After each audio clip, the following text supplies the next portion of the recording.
They're on defense as the White House moves the goalposts again. They've now delayed the enrollment for the next year until it goes right after the midterm elections for people to get on board with Obamacare. Welcome, everybody, to a brand new hour of America's Newsroom on a Friday. How you doing? I'm Martha McCallum. And I'm Bill Hemmer. Good morning at home. Morning to you, Martha. Well, funny how this works, huh? This is Democrats ramming through a historic change in Senate rules, taking away Republicans' power to stop the president's agenda. The president wasting no time nominating multiple candidates for the federal bench. Senator Mitch McConnell, immediately after that, called the move outrageous. This was nothing more than a power grab in order to try to advance the Obama administration's regulatory agenda. And, you know, they just broke the Senate rules in order to exercise the power grab. So I would sum it up by saying it's a sad day in the history of the Senate. Wow, really not happy yesterday. Meanwhile, Republican Senator Lindsey Graham issued this statement. President Obama is committed to protecting Obamacare, his signature achievement, regardless of the damage done to millions of Americans, Graham says. He is even willing to throw the judiciary into chaos if necessary. Chris Direwalt joins me now, Fox News digital politics editor and the host of Power Play on foxnews.com live. So, Chris, really interesting day. It's sort of a three-pronged approach. And, you know, you could tell they got their heads together at the White House and said, look, we're going on defense. We're going to do the nuclear option. We're going to move the deadline past the midterm elections. And we're going to call in some of our favorite journalists and get this message changed and pronto.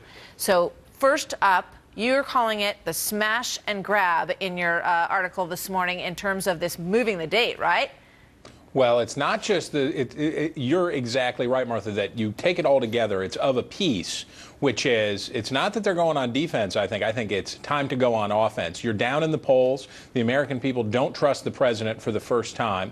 They think that he is not trustworthy. They are very concerned about his health law. You have the millions of canceled policies, deep concerns about what's going to happen next year. So the answer from the White House is, we can run this country with a third of America on our side if that third of America is intensely with us. And they're going to try to increase voter intensity among those Democrats who remain with them and try to crash through what promises to be a brutal 8 or 10 months for the implementation of this law. What they'll be able to do because of changing these Senate rules, yes, the judiciary is very important because there'll be judges in place to help put the law or keep the law in place. But remember this, now the president can fire Kathleen Sebelius as health secretary and put somebody else in of his choosing.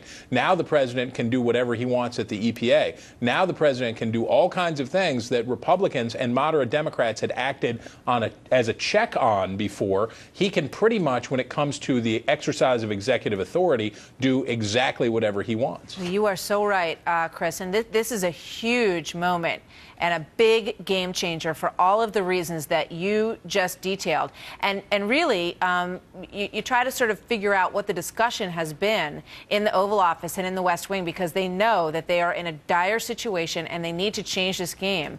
But it does appear that they, are going to sort of hold the ball and try to literally push it through the defensive line and just make it go into the touchdown zone they're hoping.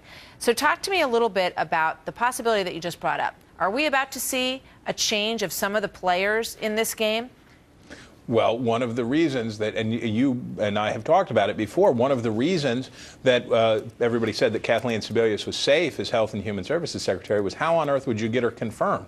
Well, now that's not a problem. The president could give up even 5 moderate, if there are 5 moderate Democrats in the Senate, 5 moderate Democratic votes for her replacement, and put in anybody really that he wants, because there are 51 Democrats. The Senate Democratic Conference is quite liberal, and with 51 votes or 50 votes plus Vice President Joe Biden, the tiebreaker, they could confirm almost anybody to that position. So he doesn't have to worry about it now, and he can really sort of proceed apace, and he can fill up these slots in the federal judiciary so that when the inevitable challenges to Obamacare and the regulations that are causing the people to lose their insurance policy, and more so next year, come to the courts, they'll be able to get through. You're right.